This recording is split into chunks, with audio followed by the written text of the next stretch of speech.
And now we move to our next presenter, Rhett Adams, who is the Senior Director for the NPK product lines at JR Simplot Company. He has over 10 years of experience working within the agriculture commodity sector. A majority of that time has been spent working within the grain and ethanol industry with various trading, procurement, and risk management roles. Currently, Rhett oversees the procurement of all crop nutrition fertilizers to the Simplot retail locations, is responsible for developing and communicating Simplot point of view and pricing strategy, and has responsibility for chairing a committee that evaluates product mix at Simplot manufacturing sites. Rhett has 2 boys, Connor, age 6, and Cooper, age 3, and he and his wife, Megan, recently relocated to the Boise area from Ohio. Welcome to the West, Rhett, and thank you for joining us today for your presentation on Simplot and an overview of NPK.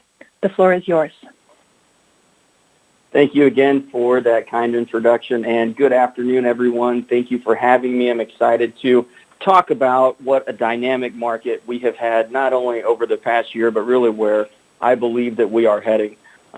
We did recently just move west, and as I get to know these Western markets in general, they are so dynamic, and there are so many things that are impacting them that may not even be in the backyard here. So if at any point you feel like you're going through a grain presentation, don't be alarmed. I will tie it together with what that means to fertilizers, but really it's a base of where we have to begin in understanding what's going on with the farmer, what are their incomes like, what is motivating their decisions, and where we're kind of going to head from there.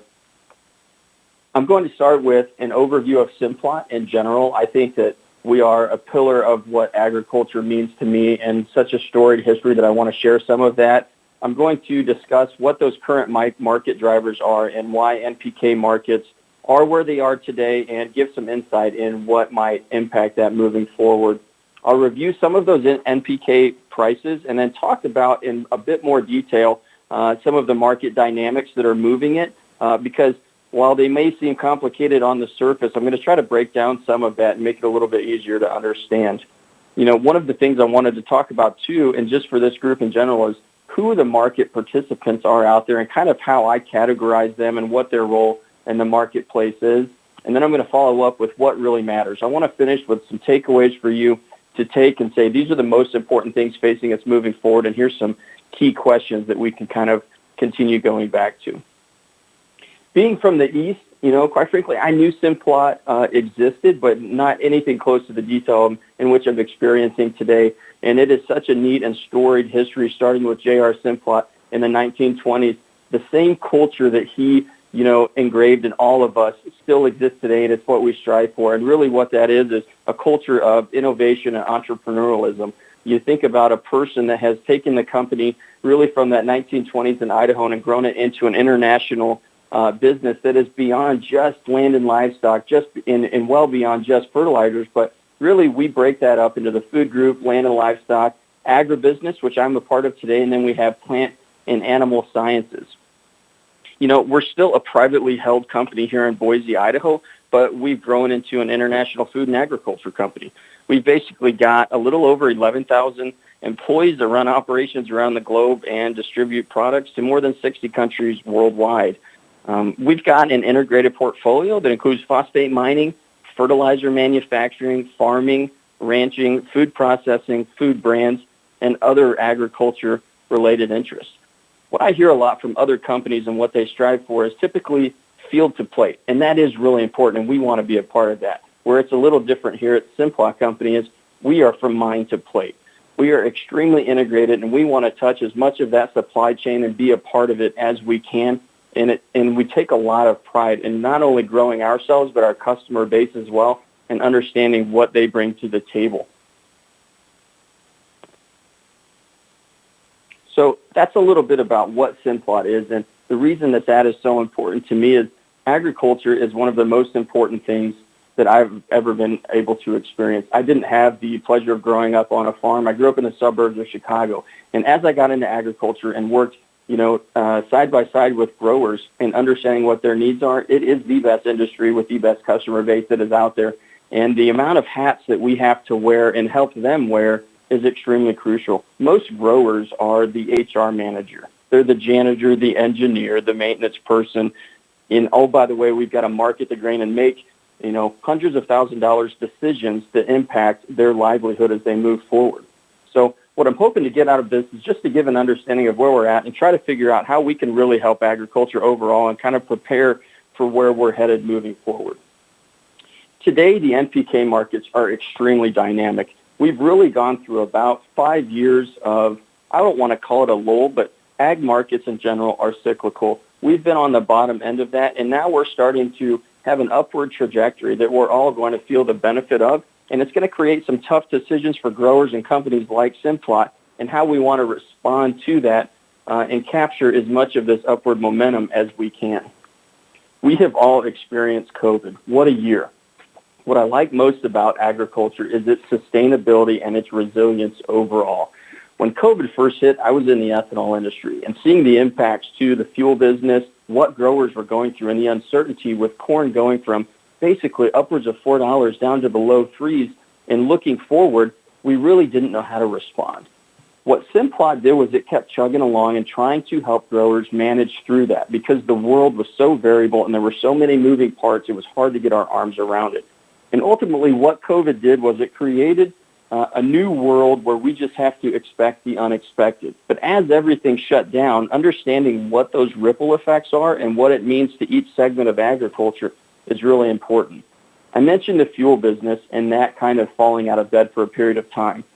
That happening essentially took potential grain demand down.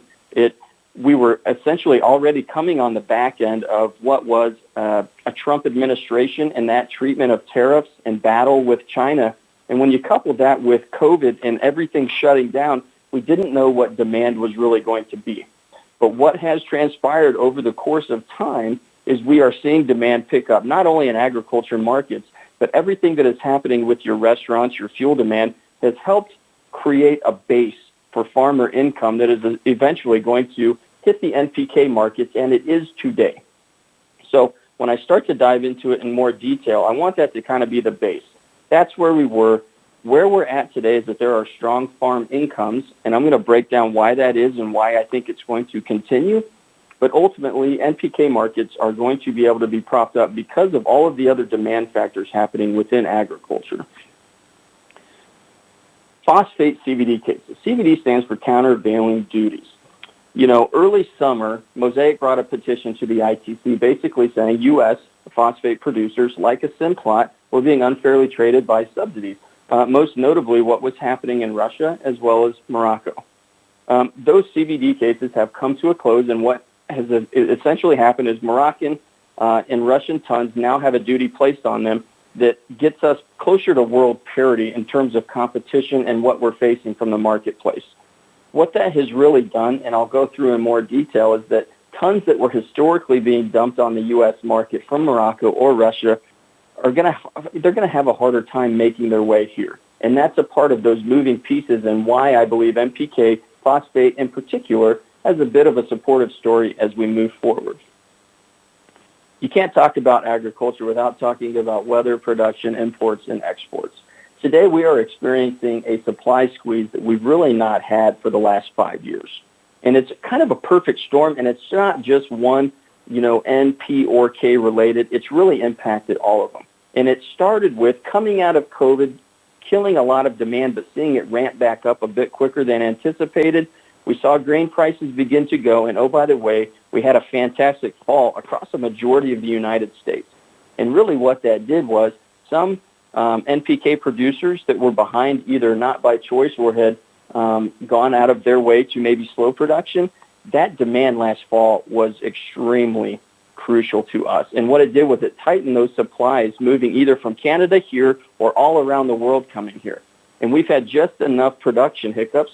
Simplot is not immune to that it's created a really tight supply overall, and it's going to take some time to physically produce those products and to fill that. And oh, by the way, grain prices are still good. Oh, by the way, we have a quality weather outlook, and we have a really big demand story. So you've got this big demand pull at the same time that we're trying to refill the pipeline, and it's going to be really hard. what added to that perfect storm really was the polar vortex that we experienced in February. Why that is important is because as a nitrogen producer, there are multiple products that someone can make. And the number one power source for that is natural gas. Well, when we got that really cold snap, nitrogen producers had to make a decision as to, well, we can sell natural gas back to the grid because those prices had spiked, or we continue just clicking on. Well, some of those production issues were out of their control, and production had to come offline because it was so cold, and some of it was selling natural gas back to the grid where they made production choices. But ultimately what that did was take a lot of supply of urea and UAN off of the marketplace. And that happened at a time right before the season that really changed the dynamics of what spring looks like. And it took a nitrogen suite of products and really added a premium to them that is expected to last through the spring. I purposely skipped the grain prices because I don't want to give you a grain presentation. I simply want to lay the groundwork for why grain prices are doing what they're doing and what is the likelihood that we have supportive prices overall. It's not important to me whether corn is $5 or whether it's $5.15, but there is a big difference between $3.50 and whether we believe corn is going to stay at, say, $4.50 or higher, and what that means to a farmer. Another thing for me in coming to the West that I talk about a lot is the growers in the West feel the impacts of what is happening in the Midwest. And I think it can be a frustration point at times because I'm a grower and I'm growing potatoes or onions or beets. You know, my prices are not necessarily getting better in my pocket, but yet I'm feeling the brunt of higher input costs overall. And I just wanted to lay that out there and say, why is that the case? Well, let's face it, corn is such a large user of all NPKs, and look at soybeans and wheat. Those row crops are what ultimately drive the bus in that. We tend to have regional tightness that can certainly detach itself from those dynamics, but overall, that is why it is. There's about 1 million acres of potatoes in the United States versus, say, 92 million acres of corn. It's just going to drive the bus in a different way, and just understanding that up front is important. The next piece, you know, part of my role is just understanding what our demand is going to be, and the ultimate support for NPKs is, are we going to have that core demand from the products that I just mentioned? And really, when you look at historical acres of those 3 row crops, and then where are we headed, I don't forecast massive changes to acres. Part of the reason that corn acres didn't come in higher this year is because we had such a good fall. We saw an increase of things like winter wheat in the east. Once we got that increase, let's face it, we're here to the spring. You can't take those acres. I look at sorghum. I look at cotton. I look at rice. Everything is competing for acreage today, and simply it was just tough to give up. So USDA comes out and gives us, you know, essentially flat corn acres, you know, higher soybean, and then all wheat acres were up overall, and I think that's positive. But what's going to impact that moving forward? Understanding why grain prices have been so firm is important, and the question I get a lot is, well, is China going to continue stepping in? Fair question. If you're sitting there and saying, who tracks the Dalian corn price? I don't usually either. And what does that mean to a U.S. farmer or folks that are in agriculture? Well, what you're looking at right there is the equivalent of $10 a bushel. So if you're sitting in China today and you've got to make a decision on where you're going to buy your feed source, right, in terms of a protein, the U.S. was a really cheap source when COVID hit. We went from a projection of having a 3 billion bushel crop in the U.S., and when that fuel demand that I talked about fell off the map in March and April, corn went to $3, and China, on the back end of Trump tariffs and their commitment to buy feed grains and proteins from the U.S., had a golden opportunity to buy. And you can see from where this price has continued to climb, the U.S. was the cheapest source of corn, and they were doing it because corn in China was so expensive. The next question becomes, why is corn so expensive in China? Part of it is, if you think about just the feed demand in our diets and the trend of a person here in the U.S., we've been eating meat since the beginning of time. But China has a very different trend, and the amount of protein that is being added to a diet is continuing to grow. And that's not going to stop. But think about the amount of people they have versus the U.S. Any incremental upward trajectory is going to mean, how do you supply that? The political climate there, being a communist country in general, is you have to keep the people happy, and that requires food security. So we have an upward trend in feed demand. And, oh, by the way, China corn stocks have actually been dipping. I think something important to note here is if you go to really that 2010 to 2012, the last time that we had $8 corn, we had this China boom that was going on. And you could attribute that to a lot of things, but look at what their corn stocks were. There was something internally in their 5-year outlooks that people looked around and said, holy cow, our diets are changing. We need to provide more protein. We can grow that internally or we can import. Well, they are importing a lot of meat as well as feed grain, but they had to have their own sustainability and reliance. So they began importing and growing their feedstocks. Well, that really peaked out in 16, 17. And that's a big reason why they weren't necessarily buying from us. It was an easy time for all of these tariffs to be in place because they didn't really need us. Well, that has begun to slip, and the downward trajectory of their stocks of corn in particular began to slip. And really what I'm projecting here is that their corn supplies will begin to dip, but they're going to solve that problem, and you'll begin to see corn supplies grow. I also believe they begin importing less simply because buying $5 corn is not the same thing as buying $3 corn. And that's kind of what I've talked about. Exports should peak out and then begin to drop. And why that is so important is because high prices tend to drive additional production, not only in the United States but around the world. What made this year so unique with COVID is we've had great crops year after year here in the United States. If you look at Ukraine this past year, they kind of fell on their face. If you look at South America, they've had enough dryness to create another variable out there. So couple that with cheap corn prices in the U.S., two other potential sources of corn for China, they really pointed a lot of business to the U.S. that I don't believe will be able to be sustainable long term. But that doesn't mean it won't be supportive overall. So I gave you a bit of background on why China is doing what it's doing and what that means to corn prices. China will be here, but I view it as more of a 2 to 3 year event. But I believe that this feast or famine on imports from the U.S. to China will not go to zero or up, 200-300% in a year. They will be more steady and be supportive of agriculture overall. But we have a situation where we have to grow ourselves out of this deficit. Corn stocks to use are going to be closer to 10% on paper next year, and soybeans are going to be below 3%. That means if we don't have perfect growing weather this spring, we have a pickle on our hands. And that's how you get back to a 2012 type of situation. We already have elevated prices. We need to get planted on time. We need to see our crop developing before prices really begin to relax. So that's our base, a strong farm economy due to strong world demand on the back of COVID has created a situation with enough supply hiccups and NPK that this is where we begin to build our price opinion of really urea, UAN, various phosphates, and potash. I'm going to focus on NOLA prices because it's really the largest driver of the market. Now, what's happening in the PNW doesn't always follow hand in hand with, say, NOLA, which is New Orleans price, really what prices are at import at the Gulf and what that means.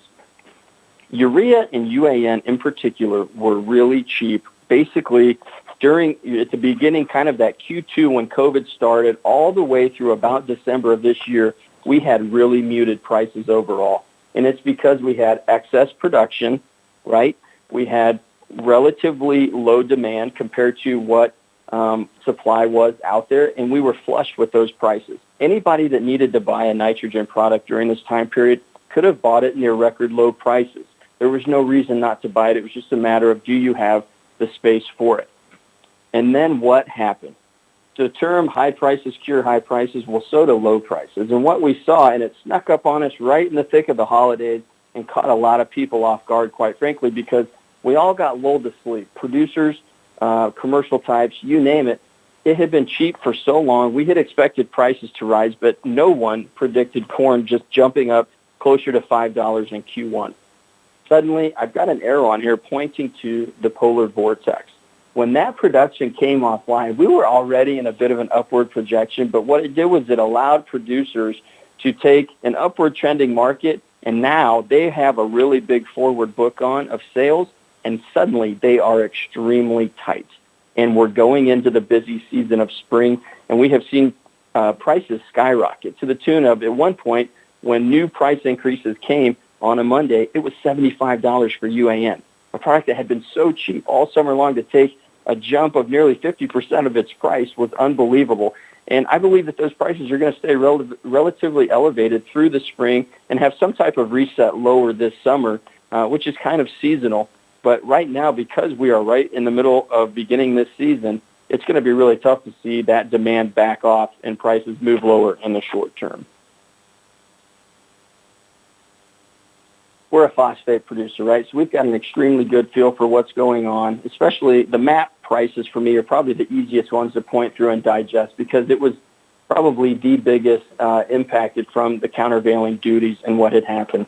We went from really an oversupplied market the last couple of years to once these CVD announcements happened, in June of 20, it's been an upward trend from there. This is another one that really benefited from timing overall. It's one thing to be having pricing decisions in the middle of summer heading into fall. It's another to have the countervailing duties be finalized in basically the second week of March. Guess what? Spring is here. You had to have made tough decisions over the last couple of months or you were going to be chasing it. Couple that with U.S. producers having some production issues and large producers still needing to protect their customer base by picking and choosing where do I continue to export to and how do I keep my core customers here in the U.S. whole because I want that business long term. And couple that with these good grain prices, growers' willingness to invest in their crop and maximize that yield, we have had really firm MAP prices. Overall, we're starting to peak out a little bit here, but we also don't see a big reset coming this summer necessarily either. And it's because the supply chain is so tight. There's nobody sitting on a bunch of inventory come the end of May or June. We've got just enough on hand to probably, and I'm talking as an industry here, not just Simplot, but there's enough supply out there to fill these spring needs, and then from there it probably goes the other direction. I just want to give a bit of a flavor for why it's going to be so tight. If you look on the far left, who was supplying our tons before? These Moroccan and Russian tons were being dumped on the U.S. Now that we have the countervailing duties in place, the market's going to have to completely shift. We're going to see more tons coming in from Saudi Arabia, timing-wise from Australia or Lithuania, but China's not coming here. Russia long-term probably does. Morocco maybe does long-term, but they've got a bit of an upward battle to do that because today, and I'll show you on my next slide, this is what makes it really tough to get tons into the U.S.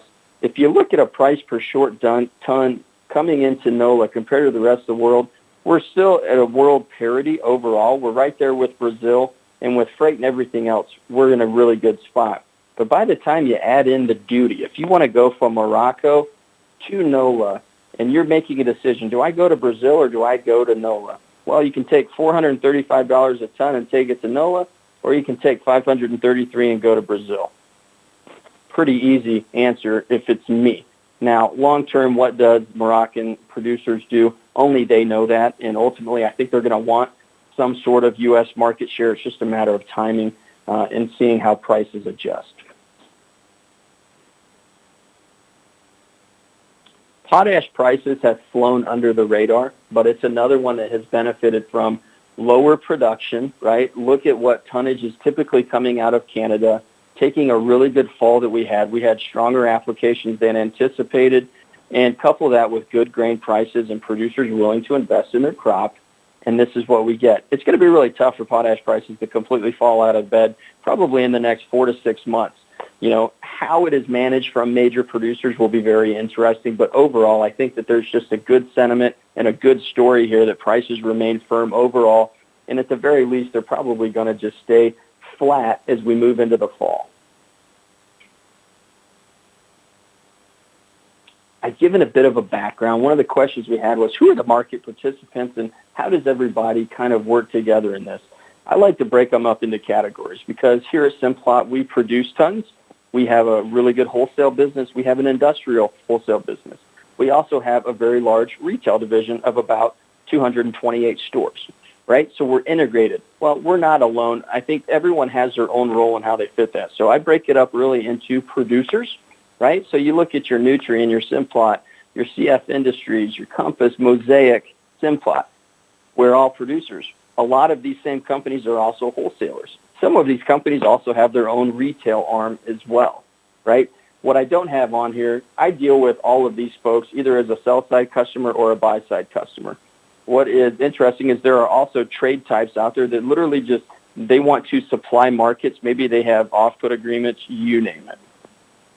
But that's kind of how I would group together this NPK market out there and who is really making it happen. So what actually matters? You're leaving in this meeting. What do you need to know as you move forward? You know, these grain prices are getting to a point that if we don't have major weather hiccups, I think they are high enough. The odds that China buys, you know, oodles of essentially $5 plus corn is becoming unlikely to me. The Brazilians are putting a lot of soybeans out on the market, and with what the real is doing, they can sell soybeans in U.S. dollars, which is a huge home run for an Argentinian or a Brazilian farmer. That's a big deal for them based on they have a very low-valued currency today. So they're going to be able to supply the soybean side of it, and I'm going to wager the next year and the coming years that Ukraine, South American, U.S. corn production increases to help fill some of that demand. Weather's always going to be a major curveball, but that's our business. We live it and breathe it every day. The China feed demand, is this a long or a short-term trend? I don't think it's a fly-by-night. I think it's long-term. We see more consistent business, but I do believe exports to China are going to peak this year, and that next year we'll begin to see that steadily dropping. The COVID rebound. You know, we saw so many refiners come offline. We saw ethanol production completely come offline, and we saw a lot of variability within grains in general. We intended to plant a lot of corn acres going into the 2020 crop year. Well, then COVID hit, and it changed a lot of minds, and you mix in a little weather, and we ended up with less corn than naturally intended. But now that refiner capacity is coming back on. We're getting back to work. We're seeing better driving demand, and those ripple effects are going to be really good for ag overall.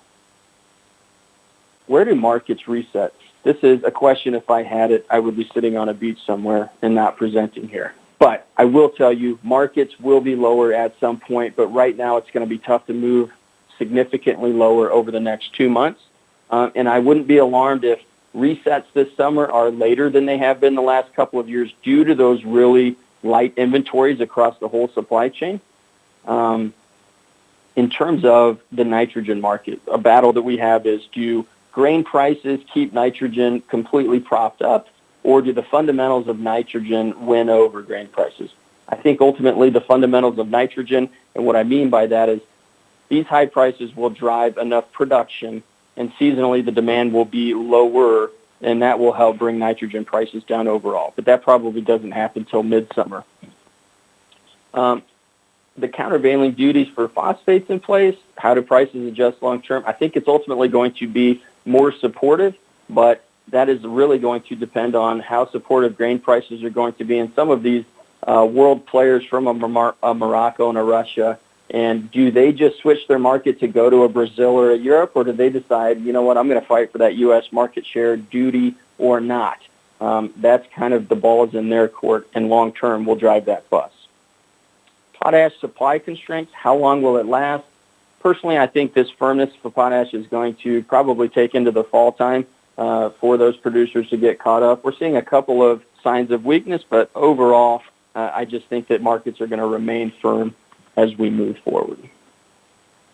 So that is my presentation. I just want to say thank you for your time, and we'll go from there. Well, and thank you, Rhett, for that very informative presentation on a topic that is so central to agriculture in the West.